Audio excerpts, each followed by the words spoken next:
Hello, everyone. Welcome to yet another episode of Caregiving Gen X Style. I'm Steve Mullen. And I'm Jennifer Mullen. You know, there's an old saying that those who don't learn from their mistakes are doomed to repeat them. But can you actually learn from other people's mistakes?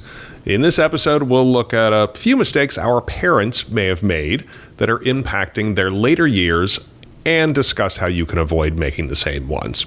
But first, Jennifer, how's your mom? We're not going to talk about moms today. Yeah, I think we have a different type of caregiving to discuss today. We do. And that is in the form of our beloved 19-year-old cat, Smidge. I actually believe Maybe we 20. don't know when her Maybe birthday she's is. 20. I believe we're going to call her about 20, Who I think. has been very, very spry up to this point.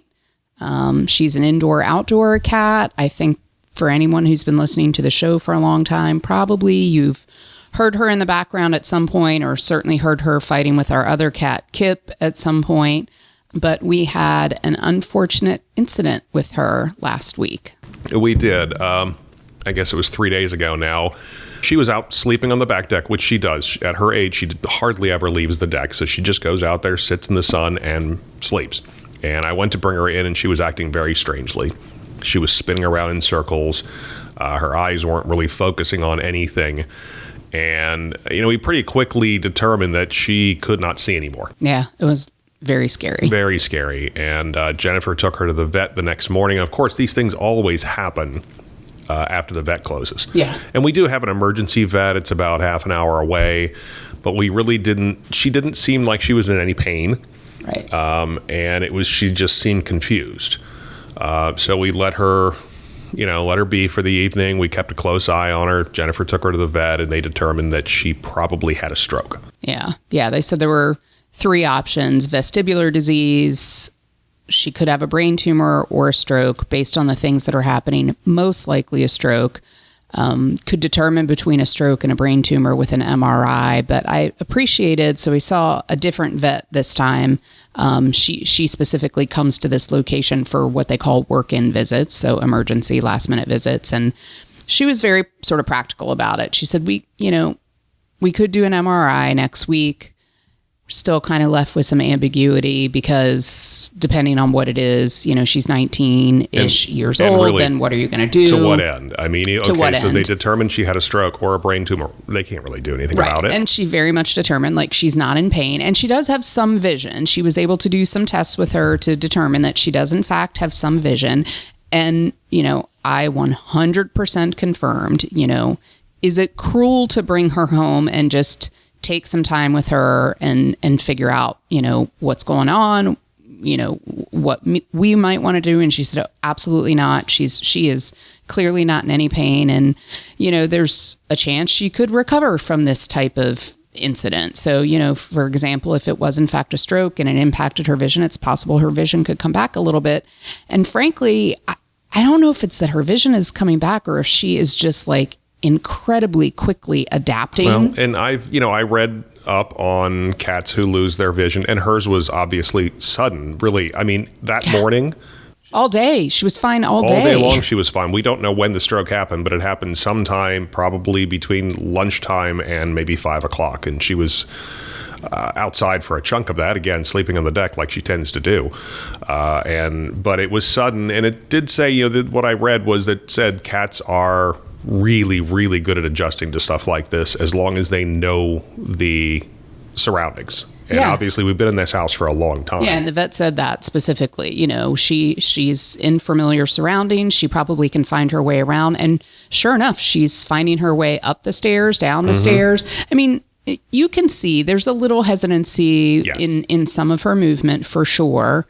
The positive is that she can't see Kip. She has walked right by Kip multiple times within a foot of him and paid no attention to hissing, him. Any no other time fighting. there'd be hissing, scowling, howling, and claws going out. And it's not funny. Really claws going out. Although I think yesterday morning, she jumped off of our bed, which, by the way, she can jump onto the bed, she can jump off, she can get on the couch, she can do nearly everything she could do before. She just can't see now. But I think she jumped off the bed, and then there was an immediate fight. I think she may have almost jumped on Kip. who was in our bedroom waiting for his morning food. I think Kip's trying to figure out what's going on too, because in particular, so when we let Smidge in and out the back door onto the deck, when she comes back in, just the way our house is set up, Kip likes to plant himself just around the corner, and he waits for her. Yes. And he waits to jump out at her. Right. When she comes in, it's play for him. He likes to just sort of like show his face. And of course, she gets mad and she hisses and has to take the long way around the kitchen table to the other side of the kitchen just to like avoid him. Obviously, she's not seeing him. So she's walking in and walking like literally within inches. I watched it yesterday or today, like within inches of his face. And Kip is almost looking like, what is going on here? My fun is, I'm not getting to have my fun anymore. Yes. And speaking I don't know if you can hear it. You probably can't, but she's upstairs howling, which, by the way, that's not normal. new behavior. Yeah, she that's would go normal. upstairs and howl and wait for us to come up and check on her because she wanted us upstairs. Yeah. This is something she's done for quite some time. Now, one thing we've noticed that is definitely sad and a little bit difficult, I think, for all of us to adjust to. And by the way, Jackson's home right now, and Hannah came for a visit yesterday, and it was nice. Everybody's getting a chance to visit with Smidge. But we've noticed, obviously, because she can't see, she is no longer gazing lovingly, adoringly into our eyes, which she is known to do when you hold to her. You know, you very much have a visual interaction with her, and that's not happening. And that's definitely very sad. And certainly anyone who has known us for a long time, I mean, Smidge, 19 years. Our kids, basically. Smidge is so old, our kids do not remember a time when she did not exist. Not only do they not know a time that she didn't exist, Hannah might remember ever so briefly before her. Likely. Ever so briefly. But I mean, quite literally, she is in every family photo we've taken for the last 19 years because, no shocker probably to anybody, most of our family photos are actually taken out on the deck. We have sort of a spot where when any special occasion is happening, okay, let's, use the backyard as the backdrop. And Smidge always wants to get in the action, and she's usually going in and out of people's legs to be a part of the picture. And then, of course, that leads to usually one of us is picking her up so that she can literally be in the picture. Right.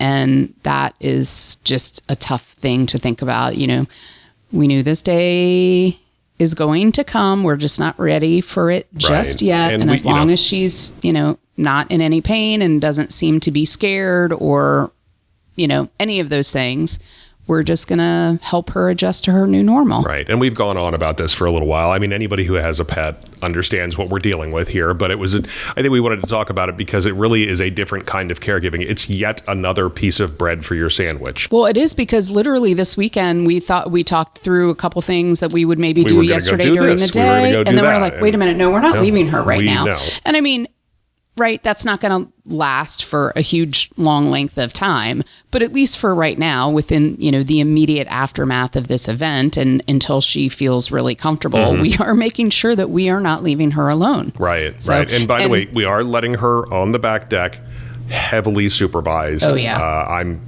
putting eyes on her every 10 minutes, and literally, people, if anybody who's worried about it, and frankly it feels weird for me to put a blind deaf cat in. She is deaf too, by the way. She's been deaf for quite some time, but to put a blind deaf cat on the back deck. But I'm telling you, all she does, she goes out there, she goes under a planter. I was going to say, she has a spot right in the corner where all the flowers are, and she just goes to sleep. Or one of the chairs at the table. Or one of the chairs, which interestingly, she can still, it's just weird. That. It's really weird. Crazy. But anyway. Yeah, we have like a patio table, a patio table and 4 chairs. So there's all these metal legs going on. And somehow she is figuring out how to jump up into a chair. In between the arms of the chair. She's amazing. It's interesting. Yeah. So I know we've gone on about this. She's like another child. Obviously, she's not another child, but she's like another child. We've had her a long, long time. Yep. And we're a little worried about her, but this is the other kind of caregiving we've been doing. Yep. And actually, as a matter of fact, I'm probably not going to visit my mother tomorrow because I'm going to stay home. I'll be at the to office keep an eye at the cat. And Jackson's working tomorrow in the afternoon when I would normally go to my mom's. And I think I may take tomorrow off just because of her. So, I mean, it's caregiving. Well, thankfully, your mom is in the good old days. Right. She really is. And she just well. called and she said, if you don't want to come over tomorrow, you don't have to. I understand. And any ordering that I need to do for her, I can do from home. So anyway. So as caregivers, obviously, we have a front row seat to the mistakes that our loved ones may have made earlier in life. Now, we're not talking about small mistakes here. We're talking about the type that happen over time and then come back to bite you in the butt when you're old. We're going to go through a few that we've seen or heard of and give tips on how to hopefully avoid them. Right. So the first is a big one, not saving money for your senior years. So a lot of our loved ones genuinely stink at managing money. They may have Social Security and some may even have pensions, but they figured that those two things would be enough to get them through life. And really, when they were calculating things, 40, 50 years ago, they may have thought, well, that sounds like plenty of money. But, some may have even done things like cashing in an IRA or taking a second mortgage on their house when they didn't absolutely need to. And as a result, the incoming money right now that they're in their 70s, 80s, or 90s is just not enough. Yeah. So meanwhile, obviously, a lot of us Gen Xers are setting ourselves up to make the same mistake. Many of us didn't start saving for retirement until later in life, maybe in our 30s or 40s. This might be because earlier generations pretty typically got pensions from work. I mean, Steve, your dad had a pension, absolutely. a traditional classic pension. Right. I'm actually very fortunate. I have a version of a pension. But you're a unicorn. A unicorn. There just aren't that many people our age that have them. Yep, absolutely. So, I would say a lot, if not most people in our generation really didn't have access to sort of that traditional pension benefit. So instead, we've had to do it ourselves through 401k plans and IRAs. Because of that difference, our parents probably didn't push us to start putting money away early. And this is something we're working on with our kids who are, in their early 20s. Right. And I think we kind of figured out, we need to be doing, and it was early enough. I want to say we were probably getting around 30. We were putting money aside and, we were putting money into accounts, retirement accounts through work and stuff. But I think, unfortunately, a lot of folks our age just didn't do it because they were never taught to do it. Yeah. And, one thing I'll say too, I think there are a whole bunch of different reasons too. And I would say that, my mom is a totally different situation, which is, so I'm a child of divorced parents, like a lot of you Gen Xers out there. And truly, mom worked so hard, but it was hand to mouth. It was paycheck to paycheck and, very blue collar jobs. Right. There was no, first of all, she was not working anywhere where there were retirement plans. Forget a classic pension, but not any type of retirement savings or plans or anything like that. Some of the jobs were under the table. Right, exactly. I mean, she cleaned houses for many years, which is probably part of the reason also her body just is in the shape that it's in her mid 80s. Very, very difficult. But there wasn't really an option to try to put money away. I've thought about it over the years. I mean, maybe because, the financial advisors will say, even if you can put $10 a week away. Right. It didn't feel like that was an option. I would say that she would say that it didn't feel like that was an option. So, that's another reason that someone might not be able to put money away. Right. So here's a scary number. The median retirement savings for Gen X is between $40,000 and $50,000. That is not enough. Not even close. Add to that the concern that Social Security for us just may not be a thing. That is true. By the time we get to it. I mean, some of the older Gen Xers are getting really close, but those of us who are kind of in the middle a little bit, or the younger Gen Xers even, who knows? Who knows? We may or may not get that. So, that makes that number even worse. Yeah. So, none of us want our grandkids or kids to have to take out a second mortgage to pay for us. So what do we do instead? So you might think it's too late to start saving, but it's not. Now, just like we say, we are not medical experts. We are not financial advisors. Right. We are not financial experts here, but we highly recommend getting a financial advisor if you don't have one. Depending on what you've saved already, you might have to be more aggressive with your savings to catch up, but some belt tightening now could avoid a disaster later. And, we started with a financial advisor. I forget now how many years we've worked with him, and Long time. He's been absolutely amazing. And, and he checks, twice a year we check in with him. We see how things are going. And, we've put away, above and beyond sort of my like pension at work, we've put away what we can put away. Mm-hmm. And yeah, there have definitely been times where it's felt like it hasn't been enough or hasn't been as much as we'd like to do. But we have definitely followed the philosophy of something is better than nothing. So a funny story about financial advisors. My father started working with a financial advisor. My parents moved from where I grew up to near us. It wasn't to be near us. Dad got a job. But so he started working with this guy 6 years before my father passed away. So that would have been about 1995, 96, right about the time he got down here. That guy is still working with my mother. Yeah. And my father died in 2001. So we're talking getting close to 30 years now. And by the way, here's the crazy thing. That guy is a Gen Xer. Yeah. He's only probably 4 years older than I am, maybe 3 or 4 years older than I am. And I remember I talked to him. I manage the money for my mom, and she talks to him sometimes, but I understand it a little more than she does. And one time I found out how old this guy was. And I said, wait a minute. How the heck old were you when you started working with my dad? He said, I was pretty young, maybe 25, 26, 27. So I said, did my father listen to you? That's what I was just going to say. I'm actually shocked that your dad was okay with that. I don't know how he found him initially. I don't either. But the other thing about a financial advisor, if you've ever heard this or seen commercials about it or whatever and thought that it was cheesy, I swear to God, it really is true. At least it's been our experience. Your mom's financial advisor and now ours, who's a different, we chose a different financial advisor for some different reasons. But if you get a really good one, they're paying attention to your family, not just your money. Mm-hmm. I mean, we talk with our financial advisor twice a year about what are our goals? What are the things, we talked with them about what are the things we want to do to get our kids through college? What does that look like for us? And based on what our vision is, how much does that mean we have to put away? And can we afford to put that much away? And then, on top of that, but then, we just got the email from him for Jackson's birthday. And, he sends us a happy Father's Day, happy Mother's Day, happy birthday to both of the kids, happy birthday to both of us. I mean, and I get it, right? These are things that are, noted down somewhere on a calendar.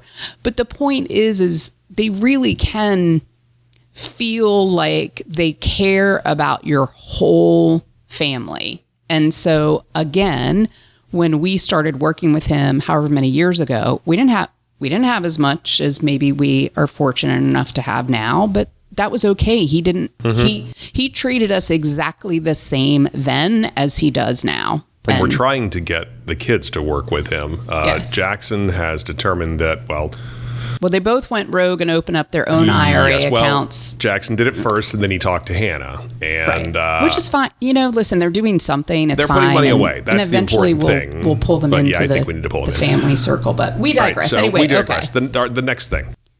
Oh, me. You. The next mistake we want to talk about is pushing people out of your life. It's a fact that some people need to be pushed out if they are particularly toxic, but some caregivers find that they don't have any help because their loved one has pushed people away, people who genuinely cared about them and frankly might have come in handy at some point, right? I mean, this was my grandmother. Yeah. My mother doesn't really do it. Your mother doesn't really do it. But boy, oh boy, did my grandmother. This is my mother's mother. She alienated pretty much everyone she came into contact with. It was weird. Even though she was always good with us. With the exception of her grandchildren. Yeah. She was good with us. And you counted as a grandchild. Yeah. But she was nice to us, but she wasn't nice to anybody else. Yeah. We have never understood how she and my grandfather stayed together. It's probably just due to him being Catholic, and that's probably the only reason. Yeah. She pushed away her daughter, my mother. But thankfully, in the end, when she had Alzheimer's, my mother stepped up and took care of things for her. But she pushed away all kinds of family members, and just nobody at some point or another, nobody wanted to do anything to do with her. Yeah, she was just a difficult person. And I feel like this topic has kind of been touched on lightly throughout our years of doing this podcast. I certainly know I've gotten questions about it, even if it like from a friend. I remember having a conversation with her when our podcast was still relatively new, and she's like, yeah, but what do you do if like your mother wasn't very nice to you? And which is a little bit your mom and your grandmother. We're going to cover. We have a therapist who's been on the show before, and eventually I'm going to bring her back on. I want to do that episode. Yeah, I think it's a really good one because I also follow some Facebook pages, some Gen X Facebook pages, and every now and then that is a topic that comes up. Like, what am I supposed to do now? I understand I have this aging parent, but they were awful to me. They were terrible to me.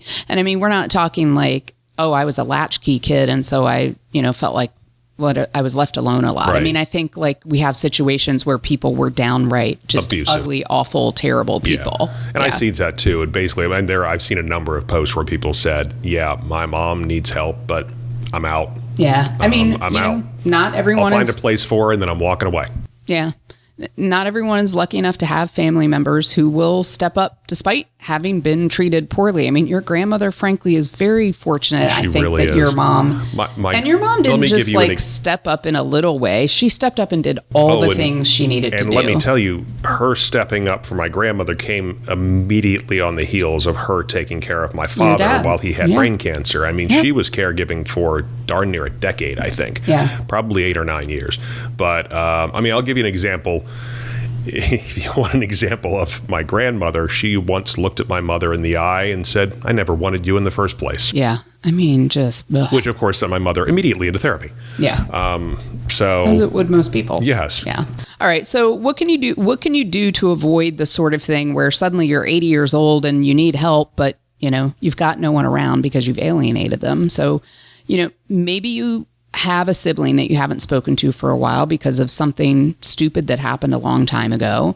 Maybe you've lost touch with family or even, old friends just due to lack of effort or right? Life is what happens while you're busy making other plans, said a wise man named John Lennon once a very long time ago. But seriously though, like you do get busy with life, and sometimes friendships can fall away. Those things take work, but take the effort, make the effort, mend fences if you can mend the fences. And it may sound like you're doing it for selfish reasons, but unless they are truly toxic people, chances are you're better off with them in your life. It's absolutely true. It's absolutely true. So let's talk about another mistake a lot of our loved ones made. It was not keeping their brains active in retirement.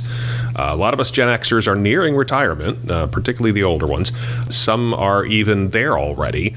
But what are you doing other than watching TV and making the occasional trip to the store and maybe playing some golf?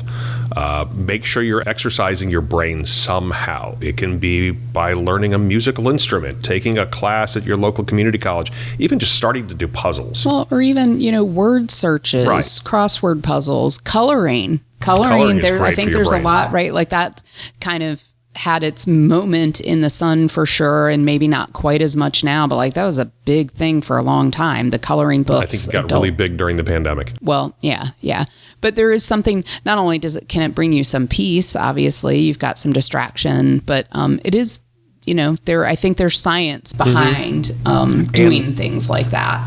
I never, ever thought she would, but my mother has gotten really into coloring, and it seems so out of character for her. Yeah, agreed. She's a very no-nonsense person, but she and I did not push it. I think somewhere along the way it was suggested, why don't you try it? And I ordered her off of Amazon a coloring book and some coloring pens, and she loves it. Yeah. She colors things and then frames them and puts them on her wall in the bathroom. Yeah. And swaps them out every so often, which I find just adorable, really. It is. It's cute. It's one step from her giving it to me and me putting it on the refrigerator. Yeah.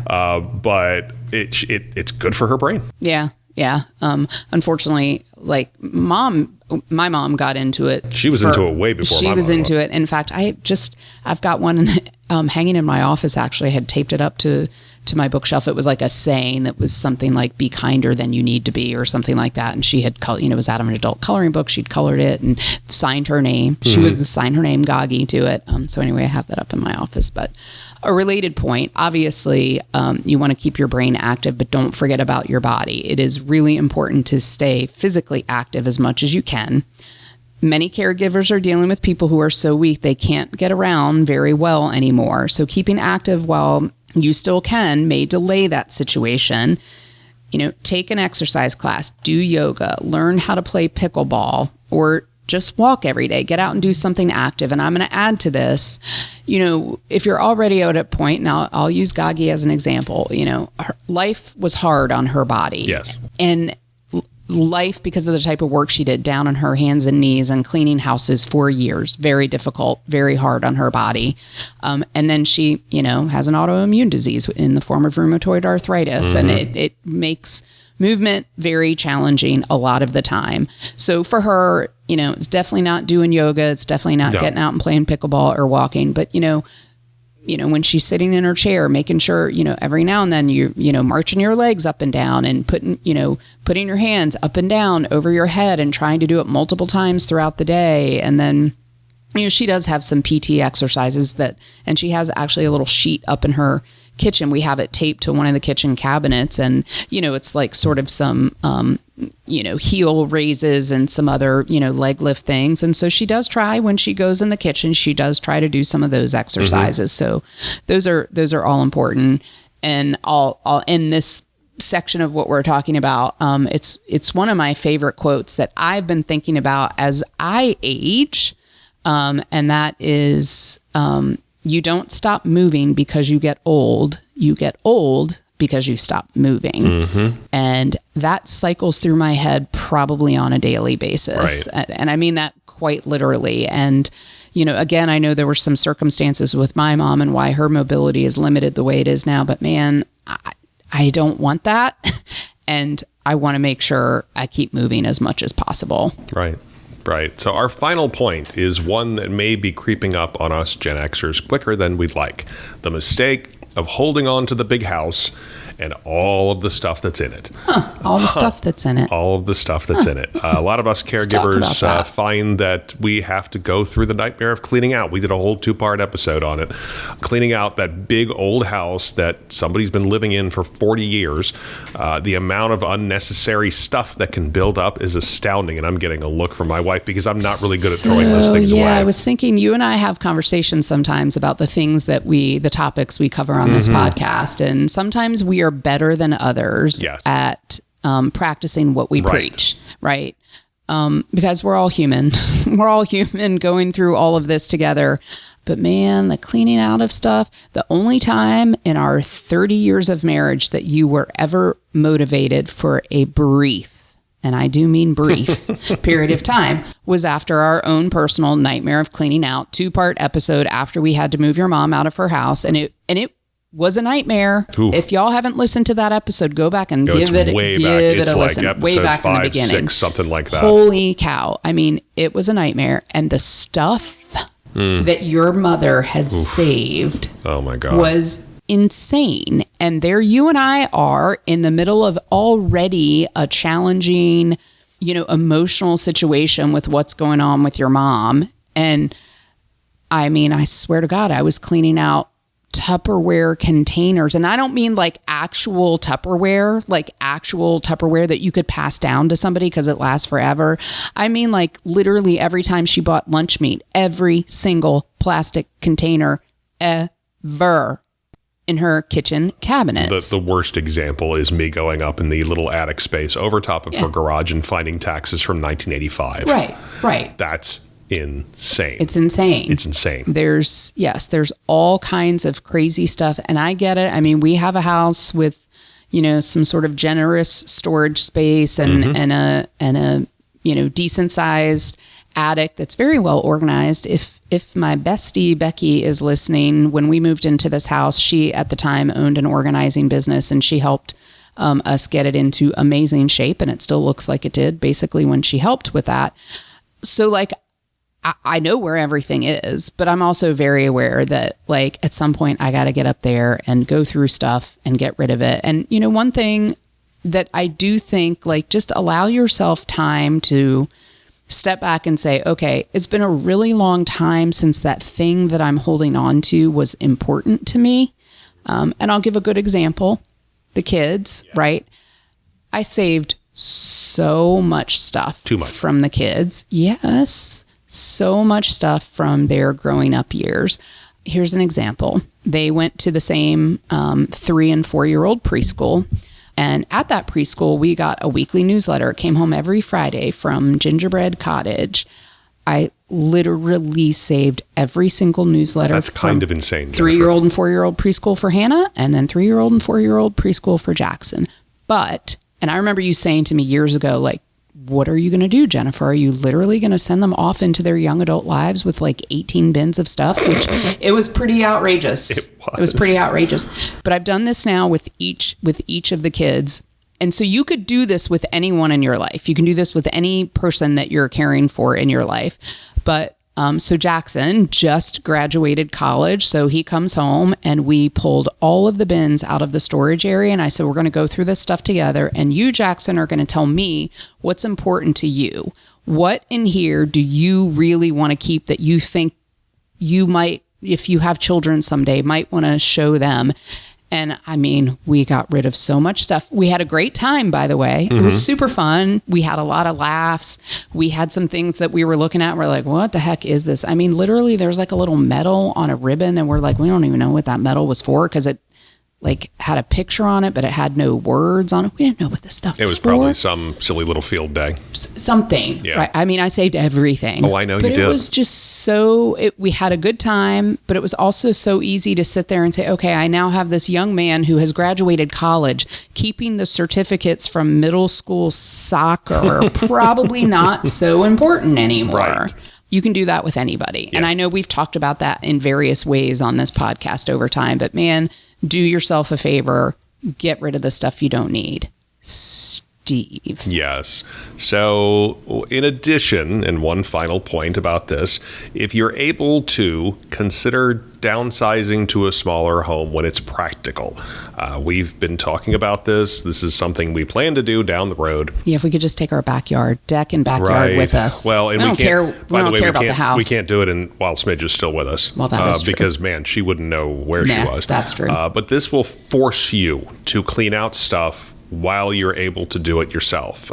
It's kind of scary now, but get this. If you haven't thought about this already, a lot of us Gen Xers, myself included, are now eligible to live in over 55 housing developments. That is insane to think about. Craziest. The place that my mother moved out of, I could move in right now. That is insane. We're not that old. No. But even if you don't move into one of those, although, they do take care of the maintenance for you. You don't have to mow the grass anymore. You don't have to shovel the walk anymore. I was out in 90-degree heat yesterday pulling weeds and trying to straighten things. Nearly stroking out. Yeah, exactly. Even if you don't move into one of those, moving into a single-story, reasonable-sized home with a couple of bedrooms should be something to consider if your kids have flown the nest. Your knees may feel pretty good right now, but going up and down stairs in 5, 6, 10 years might be a little more difficult. So yeah, I've been surprised. Definitely, we've watched some people we live in a really large neighborhood, and we've watched people do the thing where they move out of this neighborhood and they move a little further out. We have, we're not that far from some pretty rural areas, gorgeous, and huge, pieces of land that people can put their, homes on. But like, we know some people who have left this neighborhood and they've gone and they've built these massive homes out on a ton of land. And I'm thinking, listen, Siri, and I mean this, no judgment, because everybody's got to do. And if that was your dream and you're now at this point in your life where that's something you can afford to do and it makes you happy, I mean, listen, go for it. I think, Steve, you and I just have this perspective because we've been caring for our moms for so long compared to some of our friends at younger ages than some of our friends have. So as we're faced with thinking about what do we want our next step to be, all we can think about is going smaller and more practical I mean, we've even talked about if we move to the mountains someday, but wait a minute, what if we move into the middle of nowhere and then it snows and we have a driveway to shovel, like stuff like that we're not going to be able to do. You know, when you're looking, we're not going to get down too far down this rabbit hole, but you got to look, where's the closest hospital? You have to have a hospital nearby. Yeah, definitely. Or at least, easy to get to. And, again, weather is an issue. I mean, Amazon's really easy, but if they can't get up your driveway, then you're, And I mean, I get it too, like you do master bedrooms on the first floor, right? So that's obviously smart. If your main living stuff is all on one space and your thought is, well, grandchildren and want to, have a lot of space for them, I get that. I guess at some point, though, you still might not be able to get up the stairs to clean stuff, right? It gets real dusty if you don't wipe anything down.